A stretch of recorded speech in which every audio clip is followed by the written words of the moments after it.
Poštovani potpredsjedniče Vlade, dragi Miloše,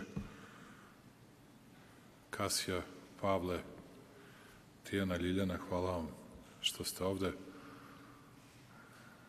Pavle, ti samo takav nasmejan da budeš. Hvala vam što ste ovde. Žandar Miloš Jevremović je oličenje svih vrlina koje očekujemo od ljudi koji čuvaju našu zemlju, koji čuvaju našu državu. Svoju dužnost obavlja časno i profesionalno. Naša zemlja, Republika Srbija, kao i porodica Miloša Jevremovića, moraju da budu ponosni na ovog čoveka.